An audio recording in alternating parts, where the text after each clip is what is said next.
Welcome to the third episode of Therapist After Hours. My name is Alex, and once in a while I like to meet with my friend Zach and talk about how it is to be a therapist. Today we will focus on the first sessions, how we see the clients, what we think about, the questions we ask, to give you a little bit insight of how that might be for you, but also how it is for us. So, welcome.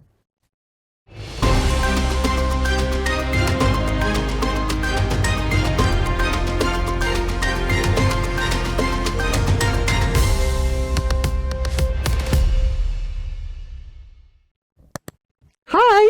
Hey. How are you? Good. Good? It's good to be back. Right? Yeah. Fun. This was fun. Yeah. So we did agree upon what we're going to talk about today. Yes. We kind of want to let people know what to expect.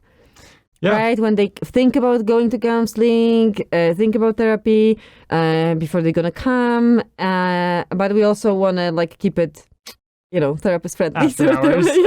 Keep it after hours. And sort of tell you all from our perspective. Yeah, yes? For sure. How it is.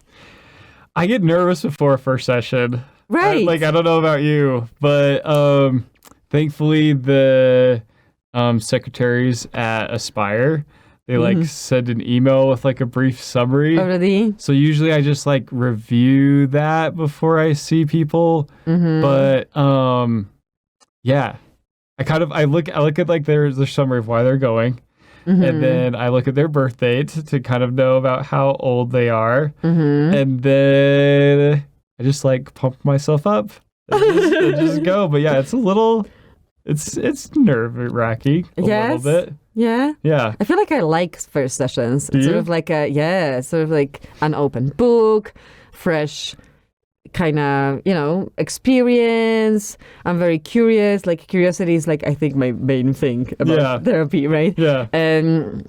So I do like knowing, I think the age is an important factor because I do approach my younger clients a little bit differently than adults. And yeah, I don't know if I get there.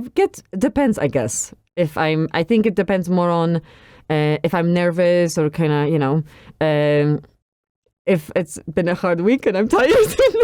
Yes. Then I guess okay, yes. let's just hope this is, yeah. I think it also depends on the number of new clients I've had that week. Because to me, a new client, I have to pay much more attention during that first session than other sessions, because I'm trying to get as holistic of a picture as I can. So it's kind of tricky for me to I just lost my thought. It's a little tricky for me to get all the information, get a feel for them, let them get a feel for me, and all that stuff. So I feel like it's a lot of pressure, and if I have several new clients in a row, then I'm feeling a little bit stressed or overwhelmed. Yep, definitely. It's stressful to have a bunch of new clients in 1 week because you do have to. There's a lot going on in those first sessions, right? Right. There is a lot going on. Yeah, it's sort of. I do often feel like it's a little bit of a dance between. I need to get a lot of information from you, but I also don't want you to hate this. Right. I don't want you to be flooded with questions. Yes, I don't want this to feel okay, keep going and I just answering questions and I get nothing from, of that it's just about collecting information. Right. So it's a little bit, tricky. I feel like I do want that person, because I know, and sometimes, honestly, I feel like I sometimes forget, so I like to remind myself that this is a scary thing for person to do. Oh, it's super scary for them too. Right? Yeah. Very scary. So I want them to have a good experience. And this sort of, a lot of the times before someone comes to therapy, there's been a lot of build-up. Right. They've been thinking about it. They've been trying to handle things without it. Right. They're do I really, what does this mean? If I'm going to go? Sometimes it's very kind of, important step. So I do want them to feel okay, now I kind of that first step is over, sort of, and now I'm Yeah, absolutely. I maybe don't emphasize that as much now as you're talking about that. I was maybe I should emphasize that a little bit more, because I feel like I'm trying so hard to go over like paperwork, confidentiality. And they are important. You have insurance, to, right? Yeah, like insurance. And then like I'm trying to give them an understanding of who I am and my approach to counseling. Right. And then I'm trying to dive into their stuff. And then there's like questions I usually just ask everybody. And so I feel like it's cram packed. Maybe I should slow something down a little bit. It is. So sometimes I do, luckily where I work, I don't have to do the whole intake, and I don't ever aspire to do just the whole intake, the first session, like gather all the information, ask you about, because that's coming for, people that wonder. Yes, therapists will ask you about if your parents had a divorce, how many siblings you had, were you the oldest one or the youngest one. They will ask you about, was there any like significant events in your past, right? We do need to know that. So I'm glad that those, that step is there, because maybe that would not come up. Right. Otherwise, right? That stuff often wouldn't. So, so I think it is important for us to know so we can help you better, obviously, For sure. It is part of it. But I do give myself, I think, like 3 sessions. So, Yeah. How do you go about like asking like deep questions at the beginning? So like I'm thinking about like if I'm asking about suicide at the beginning, if I'm asking about trauma at the beginning, if I'm asking about abuse, like I kind of walk around those ones a little bit more delicately. I still ask them, but like how do you approach those ones? Like it kind of depends on the client, I'm trying to think, if I have an approach, but definitely delicately, right? Yeah. I definitely normalize it. Sometimes when it's really like I did not quite come up with a way to like make it just, part of conversation. Yeah. Then I would say like, this is, this might be like a loaded question, but I do ask it everybody. Yeah. This is very important, for me to know this. Yeah. Whether it's, it's like history, and history of abuse is interesting, like different than suicidal thoughts, right? Because people sometimes don't know if they were abused. Right. And there's a lot of sometimes denial or confusion or suppression and stuff like that. Yeah. So I can, and maybe that's my wrong assumption. Sometimes I feel like, okay, if someone knows that they have been abused, they will tell me. Yeah. If I ask like, okay, anything else I should know, they will tell me. And if they don't know, then I will have to find out in other ways. Right.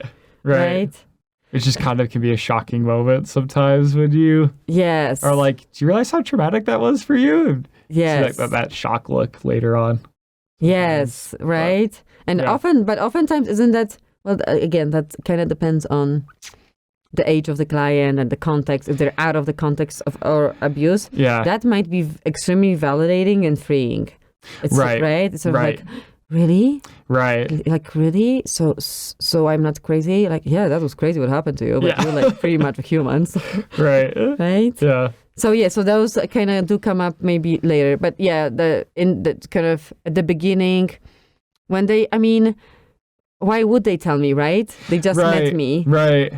That's kind of how I preface when I ask. Like, I say like, hey, these are questions I ask everybody. Some of these I'm okay if you say yes, but I don't want to talk about it right now until like we build a trust. So that's how I kind of preface the trauma one. Suicide, I'm usually asking a couple more questions just because I know that like if people talk about that usually reduce their risk a little bit. So just talking about it, I feel like would be helpful. And then if I'm talking about like substance use, or me and you probably see, we see a lot of people that are dealing with like either sexual addictions or stuff like that. And so that's sometimes uncomfortable talking about the first session with a stranger.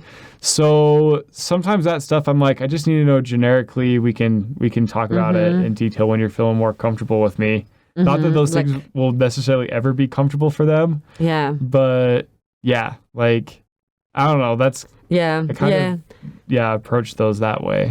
So that's one of the reasons why I would like let them feel, especially that I do see a lot of male clients that have pornography addiction or sexual addiction. So they will take a moment to be okay with talking to me about this. Yeah, especially a woman. Yeah. Yes, which will be whole other episode of Therapists After Hours. We will talk one day about how it is to be a female therapist, seeing male clients, and male therapists seeing female clients. Yeah. I don't even know what's more complicated. We're opening up Pandora's box. We are so much, yes.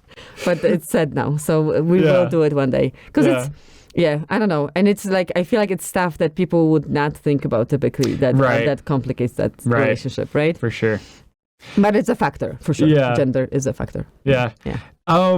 I'm interested in your experience of this, because this is the only thing that sometimes increases my anxiety a little bit, is if I have a new teenage client and their parents come in, and it's very obvious that there's contention between them and their parents. Like, this might be because of my age, like, and it might be, it hasn't happened. Young. I know.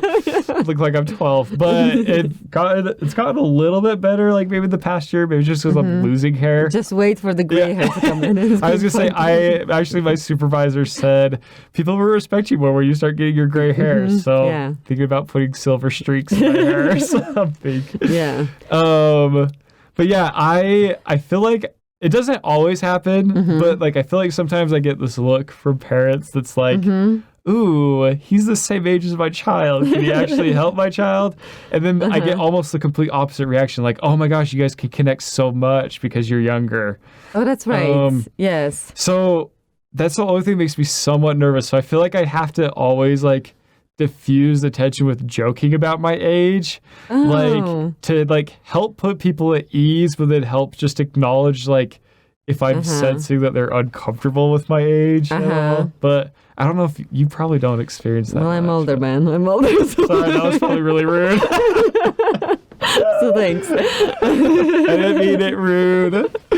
I meant like you have a child. I don't have I don't have children. Yeah, I have been asked like if I have a teenage child by parents. By parents? Yes. Yeah. Like it's kind of like wait your turn. Yeah, lady, wait till your turn. Yeah. But that's a very so yeah, it's complicated with parents. I mean, well, depends, right? It does add additional thing into the whole dynamic when parents are coming. Do you have them usually come all together?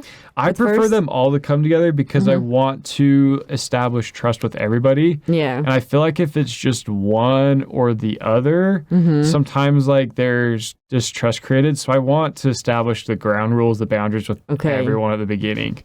Yeah. Just so everyone knows what the expectation is. And so just to kind of, I don't know, go back a little bit. Yeah.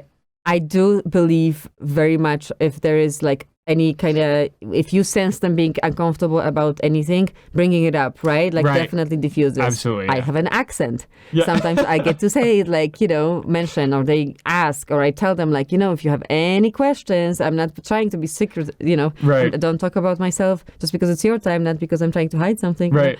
Right. So that kind of opens that door. And sometimes, usually, that's something that they can like ask me easier, you know, the accent thing, than how old am I? I can see them like hesitant sometimes if I forget to joke about it. They're like, can I ask how old you are? Like, I'm 28. Yeah, so like make it okay. Like, I know you think about it. Yeah. It's okay, you think about it. So, we can now sort of, so I think, I don't know. That's, if I would be as young as you or looking as young as you, I think that's what I would do, So, but sometimes I do that with my male clients, I was like, I know I'm a girl, sorry. Yeah. So we're kind of close to a topic. I know it strays a little bit away from the main thing. No. I'm tangential. Okay, but let's the teenagers, right? When they come with parents, some parents do like a parent appointment with me before I'm gonna meet the teenager. And some of them tell their child, or some of them do not. Yeah. And I kind of tell, it's sort of like up to you. I have to I leave that to their judgment. If they will tell me the next session, they don't know that I met, and that rarely happens. Right. Then okay, I'll keep it like that. Then when they come, I ask, depending on the age, but usually, either way, like younger clients are more likely that they want the parent to come in with them. Yeah. But I ask them like, okay, like, get to the waiting room and ask, let's say, Ashley, whatever. Right. And then they kind of look at me like, should we come in? Like, it's up to Ashley. So I established sort of like, that's my way of establishing that I'm her person and she is in charge. Right. Right. The teenager. And they often say like, okay, for a little bit at the beginning. And then when I have them together, we get to sort of hang out for a minute, right? Yeah. And sometimes it's the whole session with the younger client, sometimes it's less. But this is when I sort of tell the confidentiality thing. For sure. And I like having everyone in the room, and I tell them like that I'm obligated to keep her secrets. For sure. By law. So I'm her person, and from now on, she's going to be in charge. If she wants you in the session, we will invite you. But otherwise, it's, Yep. That teenager. But at the same time, I tell them, like, of course, there are exceptions. And if I'm afraid of the child's safety, I'm also obligated to tell you. Absolutely. So, like, if any safety, and I don't feel like, if she's suicidal, like, if I have any safety concern about your kid, I'm not going to keep that from you. Absolutely not. Absolutely and now not. the client, the teenager, or abuse, we hears still have that. to report. Yeah. Yes. Yeah. So the teenager gets to hear it now. The teenager knows, and sometimes later in my relationship, they ask, so if I'm going to tell you this, will you have to tell my mom? And then we talk about it, and usually I don't, but right. We can talk through it. But it sort of like sets up clear. For sure.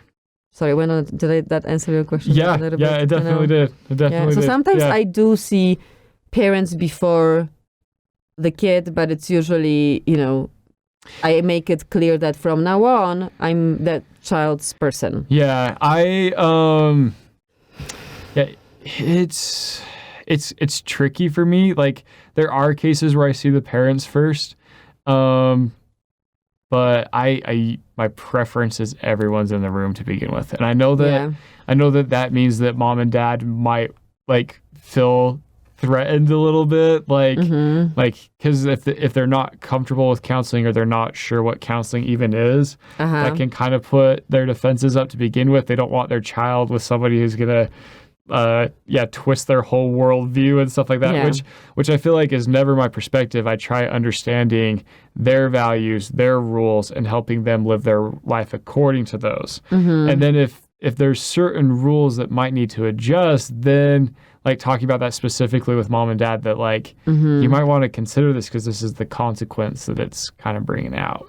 But which kind of makes me think about, that's another thing that I don't know if people thinking about therapy worry about that, but we're not forcing our worldviews on it, right? That's literally against our ethical code. Absolutely. So we live in Utah, that's a religious state. Right. Like, that's not, the therapist will not try to bring you into church as you push you out of it. That's not, if you ever feel like that's happening, you could bring it up with the therapist or find a different one. Yep. Like, that's absolutely. not, like, we're... It's pretty inappropriate if that happens. Yeah, definitely. There are cases that if someone is actively religious, and even if it's like outside of my own religion or stuff like that, I ask them if they want that to be a part of therapy, and I have a pretty decent understanding of several bases of religions that I can help them navigate that through the religion, but that's always something that's in their control. I'm not their spiritual advisor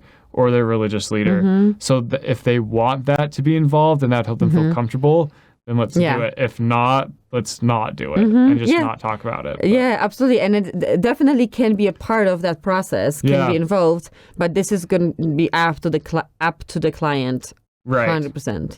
If you're like counselor in training, don't ever do that. Right. So, and I'm not, Utah is very much LDS state, right? And I'm not, but I often, like, if spirituality and religion is very important to the client, I use it. Like, Absolutely. I milk it totally, I will, like, almost use their own words, not against them, for them, like, bring up that, the relationship they have with God and what that means, God loves you the way you, all that good stuff. Oh yeah, I love it. No, that's that reminds me. That reminds me of in my internship, I had a client that had a lot of problems with like suicidal thoughts and stuff like that, and I was trying to help them like create like a safety plan and stuff like that, and they had talked frequently about their religious beliefs, and so I asked them like, what are your religious beliefs about suicide? And they're like, oh, I'll be sent to hell. I was like,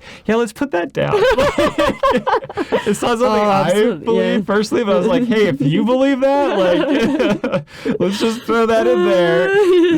If that's a reason to keep you alive, to not go to hell, let's do that. Awesome for that, right? But, so it's prevention plans. Yeah. So that reminded me of that. I kind of want to go a little further on topic, just because this is something that I get asked a lot. Okay. And I think it's interesting to talk about our perspective.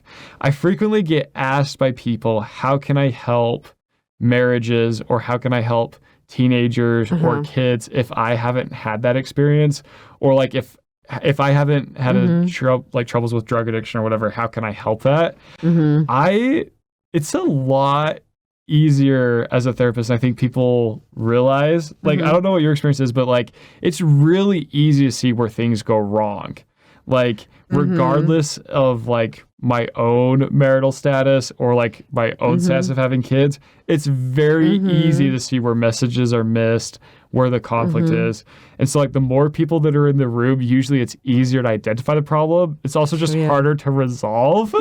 So I just wish, not wish, but like people could totally help them if they haven't experienced that problem or they haven't experienced that. Because from our perspective, it is pretty easy to find things and see things. Yes, absolutely. Yeah, whether you're, of course, life experiences bring in stuff, right? Yeah. But whether you're married or not, you do have experience of being, I don't know, disappointed in someone. Absolutely. Or feeling lonely within a relationship. Absolutely. You will have, it doesn't have to be have that label. And even if you're not a parent, you can know how it is, I don't know, to love your younger brother, Yeah, I have a lot of bad experience. Yeah. So, to be protective of someone, to love. So yes, so we definitely, to like not switch it. So just because we don't have an experience, this particular scenario of an experience, does not mean that we cannot relate. Right. Like addiction, Yep. We cannot relate to, wanting an escape, right? Right. And feeling like that's the only way. And that's part of being human. And of course, we may not have this intensity of it and this persistency of it in our life.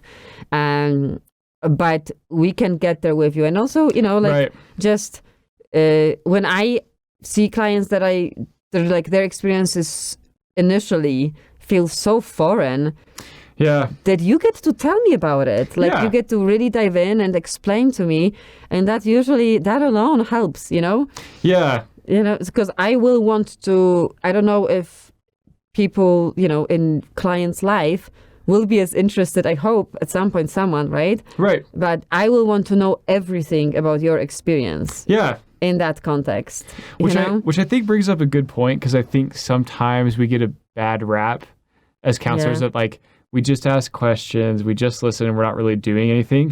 But I think what the misperception is that we know that to deal with emotions, to work through trauma, to gain awareness, to gain insight, you need to have curiosity. You need to have like kind of like this explorer approach, just kind of like this magnifying glass exploring approach. And so our default kind of is like this relaxed, asking questions, being intrigued, being interested, pushing you a little bit further, not because we're terrible at our jobs, but because we know that leads to increased awareness, and that and it's we don't necessarily want you being dependent on counseling. Like we don't want you to come for us for every need forever. So we want to inspire that in yourself, and to do that, we kind of have to send it back in your direction. And granted, like that's just one aspect of it. Granted, like we're also teaching skills, we're also explaining things, we're also pointing out stuff like that. But when we're kind of in that mode of asking questions, pushing you further, just acting dumb or acting curious, there's always an intention behind Absolutely. it, and it's to help you like look a little bit deeper. Yes. Yeah. And we're and I'm trying to be open with clients, even with that's what, if they're like looking at me like, what are we doing here? Like sometimes like, okay, let's like look into this, like sometimes I even say like, listen, like a person with that experience could maybe blah, blah, blah. Like how that sounds intense, how that could have impacted you. Right. I do want I'm sorry, I'm like a delay reaction. No, you're good. I do want to confirm what you said, that we do see the dynamics, like where things are going wrong, right? When you're outside of a relationship, sometimes it's really so much easier. And now, as a married and as a woman and a mother, I can tell you sometimes I freaking wish that someone would come in and be like, whoa, this is how you say it. And that's why I did it, Sometimes when you're in it, that's why I don't do therapy to my friends. Yeah, absolutely. Because I'm involved. I'm too close, and it's... And I have an emotional reaction with my friends or family members that I'm not going to have with clients per se. Yeah. Biases, like all the way, right? All the way around. As soon as someone is like in your personal life, that's what, not that I don't end up having biases about my clients and they're, Right. It's like my client is perfect and everyone around them should be treated better, right? But it's, but like for overall process, like it's totally different.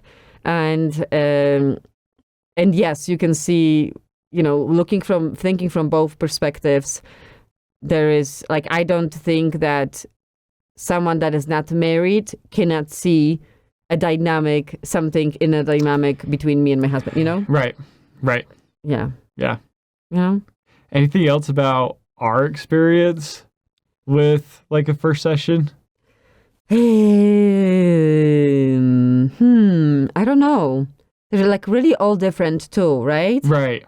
They're not they don't, so, if you're coming and you may not have the same first session that your friend had, right. Even if you both are seeing me. So that's an excellent point. That's an excellent don't point. Don't compare notes. So we are like from the first session, I think we're going with the client. I do try to remember about like what is the experience they're having, Yeah. I don't know. And I'm, like sort of might be like, I don't know, observing more.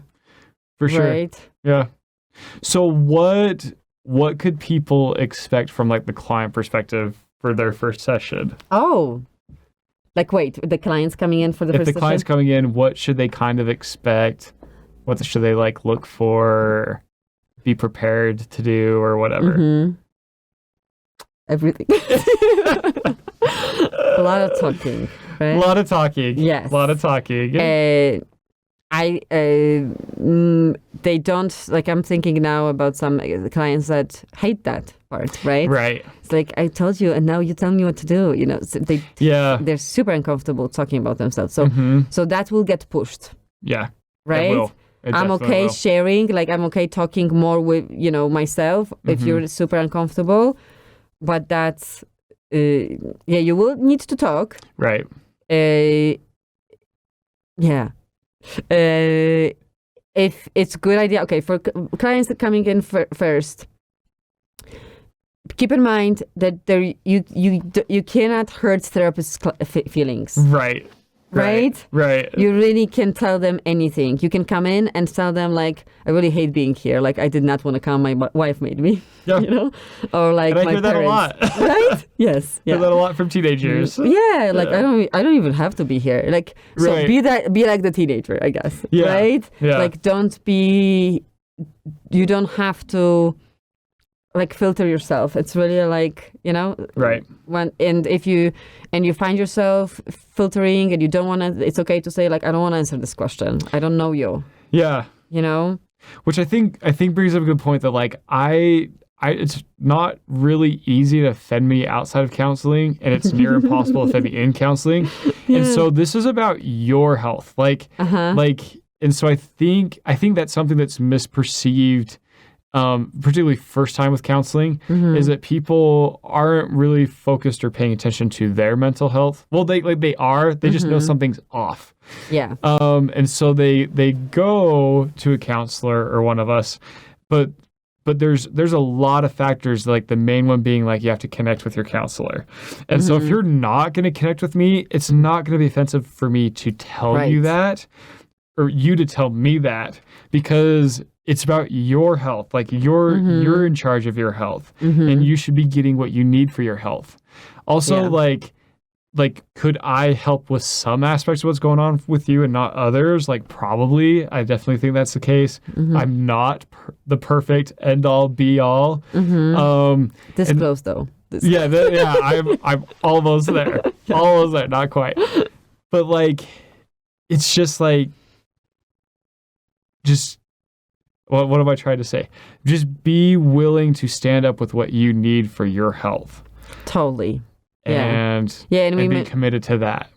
Definitely. And I say that to clients that I know I cannot see, sometimes I do assessments for court, and I know I'm not the for whatever reasons, they're not going to be coming to me. I tell them, like, go find a therapist, go see them once, maybe twice. If you don't like them, find a different one. Right. It really does. Sometimes we do want to connect, right? Right. I mean, we want to connect to you. You want to connect to your therapist. Absolutely. So if you find that chemistry is just like not there, you totally like feel unheard, and this person does not get that part of you, then and you're not even comfortable saying that, then just don't continue. Go elsewhere. That's fine. Really, like obviously. We're human. We will have some little things about us that can tick you off, and like statistically, that's going to happen. Oh my goodness, right? Absolutely. Yeah. I can't remember the exact statistic, but it's not. Oh, you said that 60% doesn't stick with their first 60% therapist? Of people either do or don't stick. Here I am spreading lies. But I'd say that there's a huge chunk of people that move on to like a second or a third therapist. Like not everyone gets what they need with the first one, and I'm not going to be offended by that. I hope other counselors aren't offended by that. Because like you need to for sure get what you need. Yeah, that would be weird, right? If you would be like, I fit all. Like that's not a thing. So So you mean, I'm thinking like if there's a situation when you should give another chance to a therapist or something. I think like 2 or 3 sessions. 2 or 3 sessions and then sounds fair. Their vibe, their style. Yeah. And you can, if you feel brave, and not everyone does, obviously, this is a very vulnerable situation. You can try to bring it up to the therapist, and be like, okay, I feel like you're missing this, or like, I really don't know what's happening here. I wish you would give me more feedback. Some clients of mine say that, like, I did that before, and that person just, some question, but never gave me feedback. So I know they need that, Yeah. And then we can talk about it. And anyway, for sure. So which that brings up a good point, because I really enjoy the counseling theories that are experiential, and I also believe that working on relationships improves a ton of mental health things. So who better to practice like having that confrontational discussion or addressing your needs than with a counselor for that practice. Like, it will be anxiety provoking. It'll probably come out a little clumsy. I'm expecting that. And so like, I'm not going to be bothered by that. Yeah. I love that when there's something, I encourage clients to even like look for that. Like, okay, if you were like upset with me, were you upset with me? Let's talk about it. And they get to tell me, and I get to give them feedback. Yeah. Right? And like, this is how you said it, and it didn't break my heart. So, Yeah. So, because, I do like that. Like, because it is right? Therapy is relationship. And we are, and I work in a place where I do communicate with other therapists, and we have day treatment clients. So sometimes one person sees a lot of therapists, and sometimes like, I feel strongly about us remembering that we are part of their experience. If someone is a pleaser, and now that person says no to us, I will not do this group, then hey, that was a big deal to that person. It was, for sure. Right? That person wants to please all of us, and now she is standing up for herself, and we need to respect that. That's Absolutely. Right? That's where they felt safe to practice this. And because that experience is healing in itself, right? Before, thousands of times they were so like, whatever, suck it up, like that doesn't matter. You're freaking out. You're overreacting. You should be able to do this.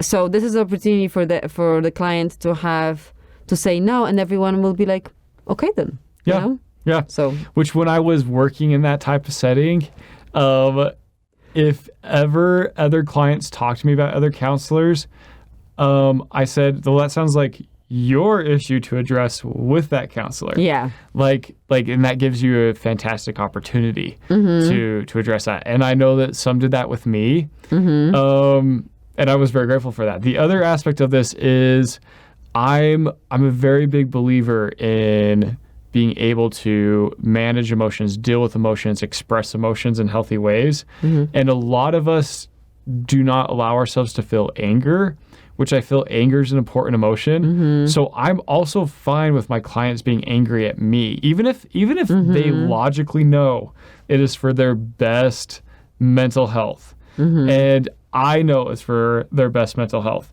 It's some of those stuff is still going to produce anger, and that's still okay to express it. I had a client infamously, like, frequently when I was delving into their trauma, be like, F you, Zach, I hate you, like, screw you, and stuff like that. And then they'd be like, okay, I'm ready, let's go do this. And like, that's just what they needed to do to be able to kind of like access that. And I'm totally fine with that. Like, I'm totally fine with that. It doesn't change if I'm going to help you or not. If it comes out very inappropriately, I'm sure then it comes out inappropriate in your life as well. Yeah. And so then that's something we need to like help you work through. Yeah. And I'll do that as well. And that might feel a little snappy on my part, but I'm also trying to tell you, like, emotionally, that set me off. I'm sure other people in your life are set off by that too. Yes. But that's not going to change me trying to help you figure a different way to work through that. Yeah, and it's almost like role playing, right? Yeah. Kind of like real life. Right. Right. That, okay, this is, so you said that to me and now I feel this. And so now that person knows, right? Another person in their life will be like, oh yeah, screw you too, Yeah. And that will be the end of it. Because obviously, yes, your family members are involved and have feelings and like are not, right. in that mode For sure. of just focusing on you. For sure. For sure. So yeah, I'd get excited when they get angry. I know. Because it is... that's a whole other podcast, right? It is a whole other podcast. Conversation. Emotions is a whole other podcast. Yeah, and anger specifically. And again, like I feel like probably in Utah, very different than New York. Like we have different, in Utah, people have different sort of relationship with anger. And yep. For sure. It's almost like shameful and something you should not have. And it definitely covers your other emotions. Sometimes it does, sometimes it doesn't, people. Yeah. Sometimes you're just angry and you have every reason to be, But sometimes you need that anger to access to actually change something in your life. Like if you're in a toxic relationship, if you're frustrated with your current position, sometimes you really need that anger to use as motivation. Yeah. So...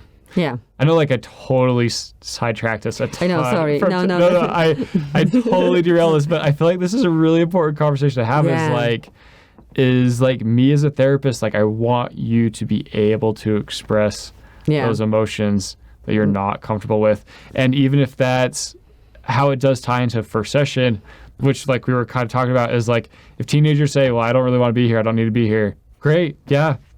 You probably don't. Yeah. But since you're here anyways, what are we going to do? Yeah. So teenagers, huh? I don't know. Yeah, I love teenagers. I know, me too. I love teenagers. Okay, let's stay for... Teenagers as they first come in. Teenagers as they first come in. This one I actually think would be interesting to... let parents in on a little insight, is that a good chunk of teenagers do want to work on their problems. They're just a little bit defensive, but teenagers also, in my experience, are much more willing to put forth a ton of effort if they feel understood and they feel like a friendship. So I do a good chunk of small talk with teenagers. And like we talk about video games, we talk about school, our favorite subjects, our least favorite subjects, and stuff like that. And sure, on the surface level, it may seem to parents like it's a waste of their time. Or if they ask their teenagers, like, what'd you guys talk about? Teenagers aren't going to talk to you about the hard stuff, at least at first, most of the time.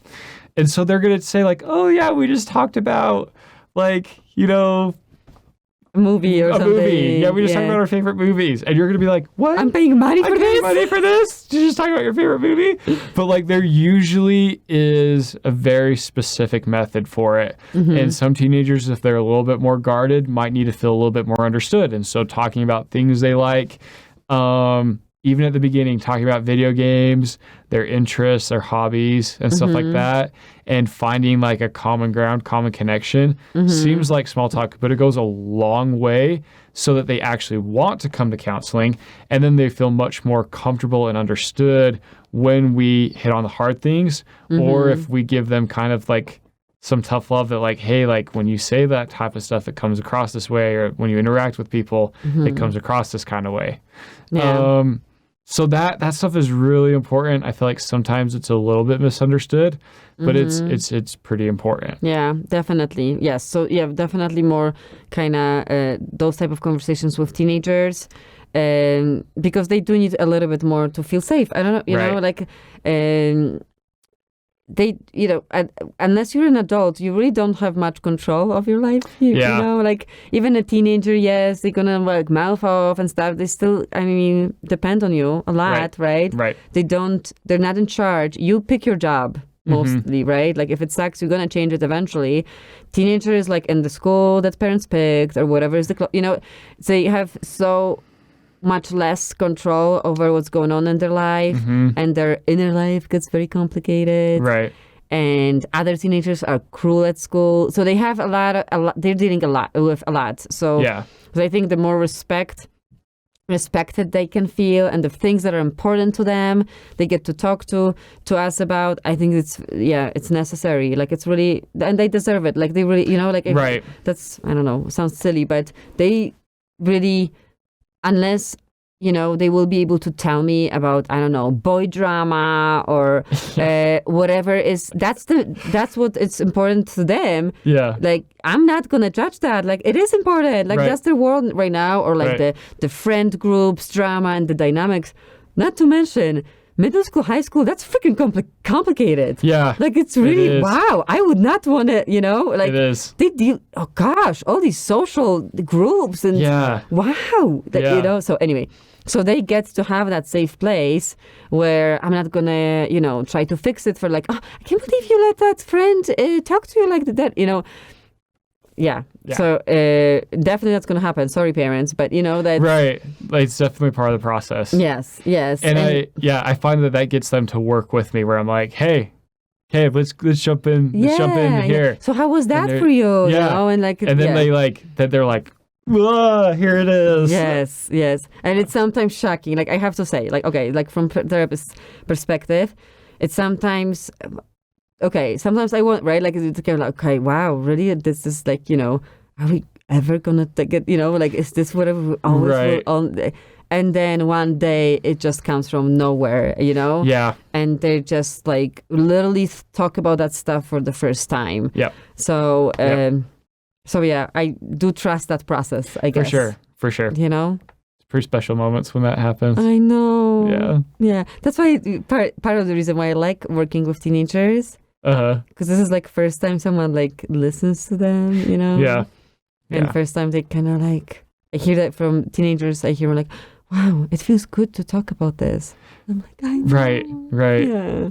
The other thing, and this isn't necessarily a first session thing. Yeah. But as long as we're on this topic, I think if we ever meet with parents and we are offering suggestions of how to interact differently with their teenager, we're not insinuating you're a bad parent. Yes, thank you. Yes. I can see it on parents' faces that their anxiety is skyrocketing when I'm like, hey, I think it'd be a good time for us to meet now. Like, well, why do we need to meet? Like, I can see it, I can hear it. Like, I know they're feeling super defensive. I know it's tied to their worth as a parent. I hear from teenagers that mom and dad ask me, why, what are we going to talk about? Right, right. And we're just like we're not being critical. We're not judging you. I'm sure a parent is being like one of the hardest things on earth. So like, even though I'm not a parent, like I'm not judging you, I'm not criticizing you, but I do think I can offer support that you guys can have a better relationship, because at the end, that's what I want too. I want you guys to have a better relationship. Yeah, just because of just the nature of the parent-child relationship, and as the child is trying to figure out how to become an adult, they will there will be things they will tell, I don't know, aunt or uncle before they're gonna tell you, right. like that is because that's the nature of the relationship. Doesn't mean that you did a bad job and you managed that poorly or whatever. No, right. but this is the opportunity, and you did the right call, bringing them to therapy. I mean, that's brave for a parent. Right. Right? Like, isn't it? Like, right. I think like right. It truly is. Right? Like, it's like, okay, my kid needs something that I cannot right now provide. Yeah. That's a very tender, beautiful thing for a parent to do, really. Right. And we never take that for granted, because obviously there are parents that don't do that no matter what, right? Yep. So we're already impressed with you, really. Yes. That's a great point. Yeah. We're already impressed. We already know that it was a journey to get here. So now we just want to get your money's worth, really, Yeah. And sometimes it's hard, and the teenager will never tell you that, mom, when you say this particular way, that makes me feel a certain way. Right. Sometimes it's just never going to come from their mouth. So, for sure. But were able, because therapeutic relationship is so sacred and special, right? We were able to get that, and she was able to realize that. And now why wouldn't we share that little thing with you that can make this relationship, Yep. So absolutely. that's really what we're trying to do, really. Which is really a good point, that it is very courageous to take that first step in counseling. Yes. And you will experience an increased anxiety. if you're a parent bringing in your teenager for the first time or whatever, you will experience an increase of anxiety, because anxiety is our body's danger system, but it's also our system if we don't know something. Yeah. And if you've never experienced counseling outside of what's shown on TV, which is not accurate, you're not going to have that experience or know what it is. And so it is going to be anxiety provoking, which watching stuff like this maybe can help decrease some of that edge. Hope so. Yeah. But even then, if it's threatening to talk about some of the stuff that you are talking about, threatening meaning it's scary, you haven't talked about it with someone before, you will experience an increase of anxiety. But that's not a problem. That's not a bad thing. Right. It just takes that leap, takes that courage to push through that, especially on a first session. You will be feeling anxious. Yeah. For sure. Yeah, that anxiety, right? It's... so that's kind of to be expected, and we know it. We try to remember, right? Yeah. Whenever you come in, to be really make it as easy peasy as it can be for you, right? I do think that's first, at least, and try to figure out what your expectation is. I think that's another thing that I do during the session. When I see that, okay, this person has really just this particular problem, they really need to figure out. Then I kind of even walk them through okay, so this is so I see this, and this is how we're going to be working on this. Sometimes I do this, sort of to let them know what to expect. But yeah, of course, it's going to be scary, I don't know, imagine going, right now probably everyone has that behind them, but imagine going for the first time to the dentist, right? You don't know what to expect, if that... don't get me started on that. Even the 100th time going to the dentist was still an experience for me. So there's going to be some of that, but I do but this is your first step, and that's sort of in some ways the only one that you're going to do by yourself. Right. We cannot find you in your house and bring you to therapy. That part we cannot do. Right. Right? I wouldn't want to either. That would be weird, right? Illegal, probably. Yeah. Right? So we do need you to be brave and take that first step, get here, and then from there we can figure it out together. Right. But that's the first step is sometimes the hardest, and I think that's true with therapy. There's going to be other hard steps, but we will be with you. For sure. You know? The other thing that I think is sometimes a reason why people maybe don't do counseling or doubt counseling, or it's kind of a tricky thing for me at the beginning, is the guess of how long you'll need counseling until you feel better. Because I like my first session, I like to give a plan of what I feel like we can address, and I like to have a guess of how long that would take. But it's really hard because there's a lot of factors at play from our end to nail that down. And trust me, if any of us knew how to solve mental health problems in one session, we would be doing it because everyone would be seeing us and we'd be making bank. So it's not that we're like trying lazy to hold on to you or trying to hold on to you. You're also in charge of your health. You can stop anytime you want to. Yes. So we're trying to give you a list of things that we're observing that could be that are probably contributing factors, if not significant factors, to what's going on with you, what you're telling us is the problem. But also we're trying to help you resolve that as quick as possible, because then you're more likely to tell your friends and family members, hey, Zach and Alex are really great. And so like we are trying to go as fast as possible, but at the same time, some of these things need to be addressed slowly.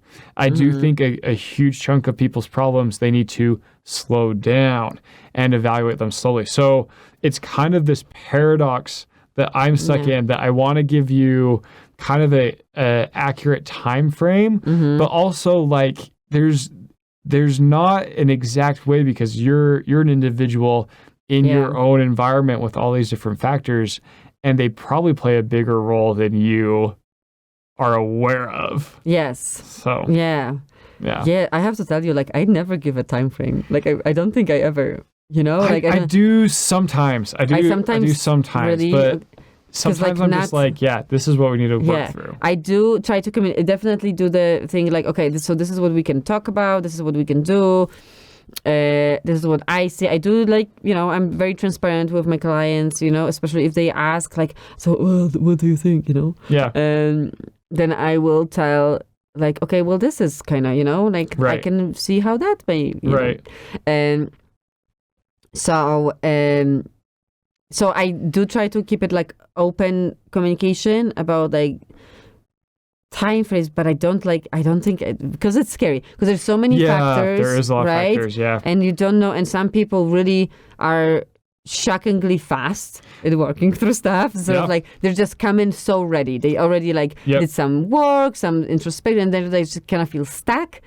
And then they come in and they just feel ready to kind of like let it out or let go or stuff, right?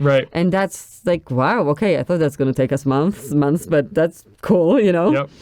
And so when that happens, when it's sort of like, okay, we had goals and now it feels like they were kind of reached or whatever, then I kind of like have this, okay, so what do you want to do now, you know? Like I do, you know, like there's anything else you want to work on, something, and sometimes it just already came up, some other stuff, right? So we're gonna do that. And but I think it's my own, obviously, you know, fear. I stay so away from like giving them like the time frame, unless for example they know like, okay, I'm gonna be leaving for grad school in this many weeks or months, or I'm moving and now I want to like, then like, okay, then I can tell you deadline, yes, and then I can tell you realistically that's what we can do with that. Right.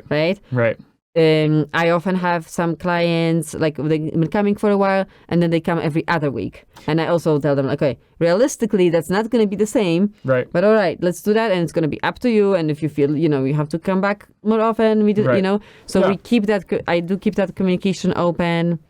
And whenever I feel like something has been worked through, even if I know, like, okay, obviously we're going to, like, there's more, right? Yeah. But I tell them, like, listen, like, you can take a break. For sure. Right? I mean, that's huge another believer thing. In breaks from counseling. Yes. Huge believer. Yes. Now, therapy is exhausting. It is. Right? It's not like, oh, you're just sitting there and we make you feel better and you go home, and like, real hard work is exhausting, which I would like to like take a minute to give credit to all my awesome clients. Like, I sometimes are like, wow, like really, you know, it's draining, it's exhausting, and you're you're doing hard work, the scary work, the work that part of your brain tells you to never ever do. You look at that scary stuff, you make changes. So yeah, I don't mean to scare anybody, but to sort of address the stigma a little bit of mental health. And if you hear someone like, oh, I've been going to therapy, or I think about going to therapy, like, be impressed, like, really, or like, oh, I've been going to therapy, it's been kind of hard, like, that's brave, and be impressed, and good for you. Yeah, I don't know, but no. You're spot on. You're spot on. So, but the breaks. That's why breaks for sure. Yeah. For sure. Breaks are a good idea sometimes. Yeah. Breaks are very good. Mm-hmm. The other thing that to me is kind of complicated in the first session is like a diagnosis kind of thing. I feel like I can't quite pinpoint why people act the way they do. Maybe it's just stigma or whatever. Mm-hmm. But to me, they misinterpret mental health diagnoses.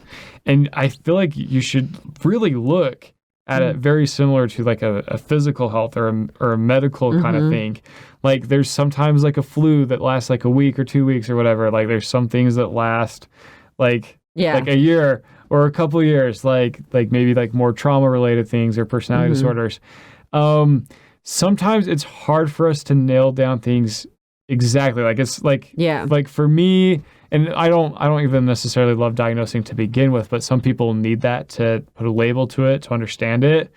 There's some things that are like obvious, very quick and stuff like that, but sometimes there's things that's like, I need to like sit with this. I need to figure it out more for a couple times. Like like there's testing involved in our profession, just like the medical profession. Like they have tests that have shown that, these things can, like answering questions these ways can really connect with like this type of disorder or whatever. But I wish people saw that like we don't think you're crazy. Yeah. If you want a diagnosis, like at least speaking for me, I'll give you one. But like, I don't want you to interpret that. I don't want you to identify by that. If I hear clients start saying like, I'm ADHD, I'm an addict, I'm schizophrenic, I'm bipolar. If they start identifying by their problems, I'm very quick to be like, nope, we're not identifying by our problems. You have this, or you're experiencing this, or this is affecting you. It's not who you are. Because I think people are way too quick to identify by their problems. And I feel like that contributes significantly to the problem. Absolutely. Yeah. And I get that it's sort of like soothing in a way, like, oh, now I know what's wrong, Now I fit in that box. Now I know that, that I'm not just being, dramatic or something, right? But yes, like, and that makes me think, because one person with bipolar disorder or one person struggling with depression is not the same as another one, right? Right. So even that, so yes, like we have to, for insurance purposes and others, right? We do need to have some sort of like diagnosis, but that's almost like, and sometimes, yes, they're obvious and easy, Right. But even if I will put that depressive disorder in there, it doesn't mean that now describes your struggle. Absolutely. Right? Absolutely. Or you're going to have it for the rest of your life. Like, that's not even that, like, it's not, there's like percentage that I'm not going to remember, the actual, chemical imbalance in your brain, right? That's maybe like 2% of the population, that's not right. I hate that excuse, because also like changing thoughts, dealing with emotions, changing relationships has a chemical reaction in your brain too. Exactly. So why does a chemical imbalance mean you have to have medicine? So once you have that sticker on it, does not mean that should be on medication for the rest of your life. Right. Some people, yes, they do. Not necessarily, that doesn't basically tell you much. So even when clients come in and like, oh, I have a depression, okay, describe to me your depression, because that tells me nothing. It really does. I'm sorry, like that. So describe to me. Now I know how it looks like in your life, how it, gets in your way and stuff. Absolutely. And then we're gonna, deal with that. But absolutely. So diagnosing, it's sort of like, gotta do it, Yeah. I do those first session, like when I like conceptualizing, That's what I think helps. That is a great way to put it. Yeah. Right? Like, I want to know kind of like what drives you, like what kind of thought patterns you have in your head. I know, right? I know what your environment has been like in your childhood, what it is now, like what sort of like dynamics you're exposed to all the time. Yep. I also, that's maybe I've learned that pretty early on still in school, and I would like every student of, mental health therapy programs, whatever, know that, like, watch your gut during the first session. Right. The feeling that I have about a person, the feeling the way the person makes me feel, that's very, for me, that's like kind of important indicator, right. Absolutely. And you have to know yourself. Obviously, if it's you're triggered by, depression, like depressed person, seeing depressed person, and you're triggered because of some, other blah, right. blah, that's, you have to factor that in. Right. But the feeling, I know, the chances, if I have a certain feeling and reaction to the person, others may have that certain feeling, right? Or if the client expresses to me, I know you're yawning. No, I try to hide that one. Good job. The closed mouth yawning. The closed mouth yawning. Yeah. We do that all the time. Oh my gosh. Good job, though, Doug. Okay. I'm not taking this personally. No, again. Okay. Yeah, you're good. What was I saying that also almost put you to sleep? You caught me off guard, so I'm embarrassed. I don't remember either. The person, blah blah blah. You're talking about your own vibe, your own gut reaction to try to help pick up what's going on with the person. Yeah. So thank you. See, good job. Okay.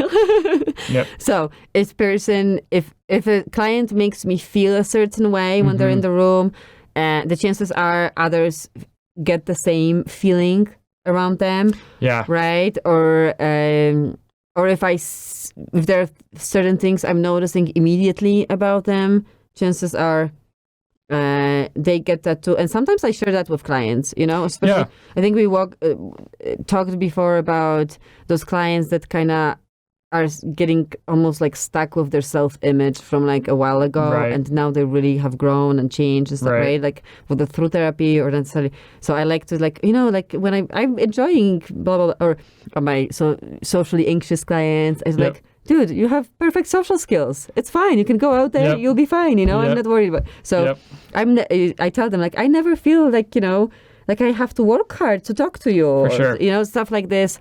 That's genuine. Yeah, I'm not just trying to make you feel good. Right. Like it wouldn't do you any favors. Yep, correct. If I was telling you something I didn't actually believe. Yeah. Because then that would like create a false sense of belief, and you'd leave and then like get hurt and then come back. Or not come back. Exactly, right? And never ever do therapy again. Yeah. So even for that purpose, I am watching myself, what I'm noticing, what this person is trying to tell me about immediately, and what is this person is not talking about. Right. What, anyway, there was that eye contact, like this topic, and those eyes go elsewhere. So that's sort of, but that's not so much diagnosing, that's overall conceptualizing. Yeah. A client. Yeah, I don't want what I'm going to say to come across as like me being deceitful or anything. Mm-hmm. But if I'm thinking about like personality disorders or stuff like that, that's usually not information I'm giving right away. And that's not me. You're not supposed to, Yeah, thinking that way wouldn't and maybe I don't even necessarily ever need to, unless I need to make a point, and like I think this is actually what you're struggling with. Mm-hmm. But like to me, sometimes the personality disorders have very like strong labeling language, and just like the fact of it being called personality disorder suggests you can't change it. Mm-hmm. Sure, they might be a little bit harder to change, but I still believe like everything else they can adjust. And so yeah, I'm not trying to be deceitful if I'm thinking along those lines or I'm noticing those things. Mm-hmm. Yeah, I just may not say. Yeah. But that helps me conceptualize what I need to do. Definitely, right? Like watching, so so technically, diagnosing a personality disorder is supposed to take a long time. Right. You're never ever supposed to do that. Sometimes you do get the red flags, very quickly.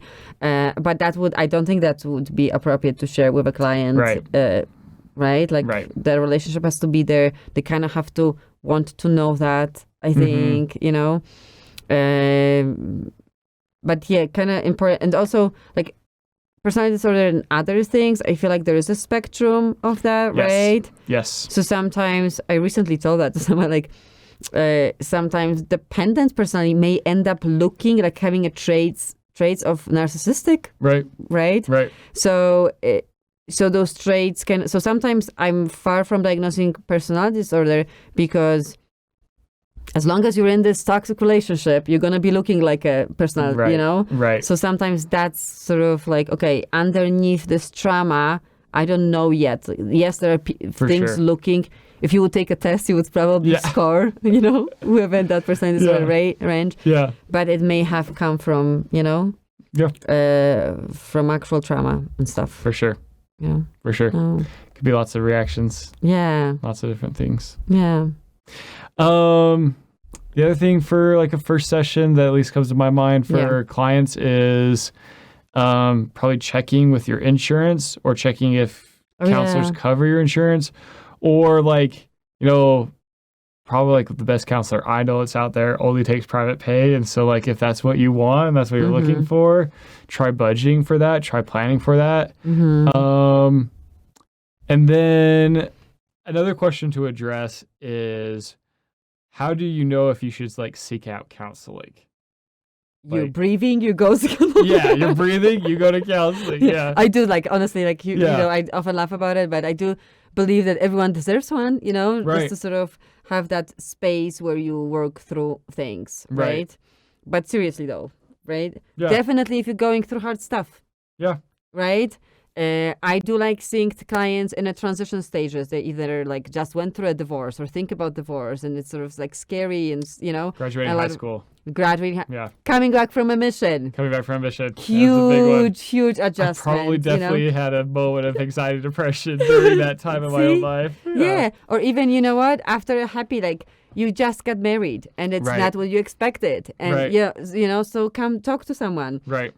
Or obviously, having children, right? Yep. The whole dynamic in the marriage, but also your, mindset changes with that. So all these sort of like hard steps, this is often also where our kind of, let's call it baggage, kind of comes out. Absolutely. Right? Where we sort of like, this is not what the life that we have been arranging, slowly and carefully. Right. Things get tossed upside down and all that stuff. So that's a good moment. Yep. Right? What else? Obviously, grief. Yeah. Right? Any form of it, losing anything, losing a job, losing a parent, losing a child, going through those big losses. Yes. No one should be going through that alone. Right. Right? Yeah. If you have an addiction, you probably know this already, that you should definitely seek therapy. That's another thing that I hear about it sometimes, people quitting something on their own. I don't even know how they did that. Yeah. So go, like, so even if you did that, still go to figure out how that even happened, to make sure you're successful. Absolutely. And what else? I feel like there's a group that I get phone calls about, and it's a group that they start off by saying, I don't know if anything's like really wrong. I have a great family. But like, things have been like a little bit off. I've had a hard time like focusing. I've felt stressed, and like sometimes I've just not been myself and stuff like that. Like, like I'm not crazy, but I'm thinking maybe I need this. Like, no, you're just not crazy. Yeah. Just come. Like, therapy is not for crazy people. Not for crazy it is for them too, for everybody. But it's not. But we all have our own crazy, and it's fine. Like, yes, that's what makes us awesome, and special and interesting. Yes. And which the point is like we're not. People that see us, not everyone that sees us has a horrible family, has horrible friends. Yeah. Like, there's some people that we see that have great families, great support systems, but things are still off, or things are still hard. And I think that's actually the way that people self-abuse themselves, is like, everything's great. Why am I struggling with like this thing that's hard? And that's maybe the thing to work on and stuff like that. But like, there's really like, even if it's just as like, hey, like, I'm even living a pretty good life right now, but I want to self-improve. Like, that's a reason to come to counseling as well. Yeah, if you're just not satisfied with your life, that's a reason to go to counseling. Yes. And you know, this kind of leads into another topic of like there's a lot of things out there for mental health. So how do you decide which ones to do? So I'm thinking off the top of my head like counseling, and even in counseling there's different counseling modalities. There's a lot of psychiatric medications. Changing diet has a lot of impacts on meds. Exercise is a common one.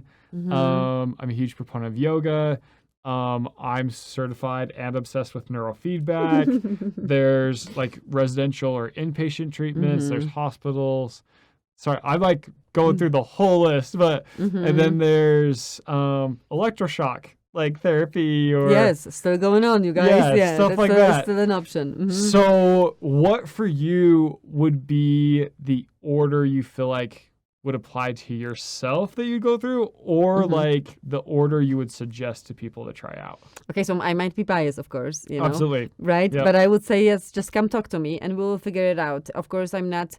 Therapists often don't like medication, right? We want you to like have talk therapy, but sometimes, yeah, I've been the one to say like, listen, like for now, how about we'll get you on medication? Sometimes it's as you're going through something or trying to work through something, or even trying to get from that deep depression, have no motivation, no energy, then yes, medication will get you a little bit to the place where we can talk about the hard stuff, you know, and address that. So I would say come to me, and then we'll talk about it. We'll figure it out. And then very often neurofeedback might be helpful. You're right. Like there's so many different options out there right now to all levels of issues. You know, all intensities. That there will be something that will work for you. Yes. You know, even if it's acupuncture. I don't know, you know, like let's try those. The yoga, or, you know, any sports that, you know, so yeah. Right. But I would say that, yes, that's fair. Yep, absolutely. I would, even though I do both neurofeedback and counseling, I usually feel like it's always best to try doing counseling first. If it's not at least going down after a couple sessions and we haven't discussed a reason why it's probably not going down, such as like the situation you're in, your job, your family, your relationship, whatever, then I would probably, depending on what you tell me about your like medical history, if you have concussions, then I'm gonna say let's do neurofeedback. If you kind of have like a history of mental health things, I'm gonna say let's do neurofeedback. If it's something that's temporary or that seems like it's a temporary situation, you just need something to get through, I'd probably say like let's just do a temporary medicine and then just get off of it when it's done, kind of thing. But to me, it's mostly counseling, a first step, give a good effort there, then neurofeedback, sometimes medicine, and then actually diet is actually probably between counseling and neurofeedback for me. Oh yes. Yeah, it probably is in there. And if you're doing neurofeedback with me, I'm almost always talking about your diet. So, and then I would say if you try like maybe 2 or 3 medicines and like the side effects are just not working or it's just not helping anyways, then you should probably bump up counseling to do like a day treatment program. And then if you are desperate and you've tried this for years and years, then maybe try electroshock therapy. But that would be the absolute... Like in my mind, I might be again biased, but yes. Yeah, I feel that would be the that's, absolute last one. Yes, because there will be unreversible side effects, potentially, you know? So if there's really something you cannot deal with, but there's so many options, though. Like there's a lot of options, even ketamine treatments. I was actually going to bring that up. Right. So there's a lot we can do even within counseling, but outside that we can help. And therapists will not, you know, if talk therapy is not doing the magic, and if you need more, good therapists will say that, like, listen, like maybe we'll add medication, or maybe, you know, you should like the neurofeedback, would be, you know, anyway. So figure something else out. So yeah, there's never, what we're trying to say is there's never ever reason to not get better and be happy and love yourself. We can help with that. Absolutely. Yes? I think we covered almost everything possible for a first session. Actually, if someone is thinking about going therapy or sending someone you love to therapy, and you're welcome to throw a question in the comments or somewhere in there, For sure. And we're going to post it on YouTube and on Facebook, right? Yep. So wherever you're watching this, and we can, do like a part 2 to this. For sure. Thank you so much.